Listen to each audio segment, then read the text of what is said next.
Hi అండి, welcome to my channel. అందరూ ఎలా ఉన్నారు? ఈరోజు మనం పన్నీర్ బజ్జీలు చేయబోతున్నామండి. దానికి కావాల్సిన పదార్థాలు మనకి శనగపిండి, వాము, salt, cooking soda, oil and red chilli powder. Actually నేను మర్చిపోయానండి స్టార్టింగ్, సో లాస్ట్లో వేసాను. అండ్ కొంచెం పసుపు పొడి అండ్ వాటర్ మనకి ఎంత కావాలి, ఎంత థిక్నెస్ ఉండాలి దాన్ని బట్టి మనం వాటర్ యాడ్ చేయాలండి. ఇవన్నీ బాగా మిక్స్ చేసుకోవాలి. చూసారా అండి, నా మిక్చర్ రెడీ అయిపోయింది. ఇప్పుడు మనకి పన్నీర్ రెడీ చేసుకుందామండి. ఇలా నేను ఈ షేప్లో నేను కట్ చేసుకున్నాను. మీ ఇష్టం అండి, మీకు ఏ షేప్లో కావాలో ఆ షేప్లో కట్ చేసుకోవచ్చు. అండ్ ఒక ప్యాన్ తీసుకొని ఆయిల్ వేడి చేశానండి. ఆయిల్ బాగా వేడయింది. ఇప్పుడు ఆ పన్నీర్ క్యూబ్స్ తీసుకొని మనం డిప్ చేసుకొని ఆయిల్లో వేయాలండి.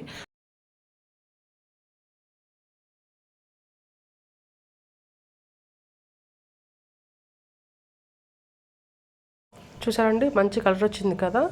చూడడానికి కూడా ఎంత ఎమ్మీగా కనిపిస్తున్నాయి అండ్ క్రిస్పీగా కనిపిస్తున్నాయి. చూడండి, పిల్లలు అయితే చాలా ఇష్టపడతారండి. మా పిల్లలైతే మంచిగా తిన్నారు. పన్నీర్ బజ్జీలు బాగున్నాయి. మనం కెచప్తో కానీ మైనోస్తో కానీ తినొచ్చు, సర్వ్ చేయొచ్చు.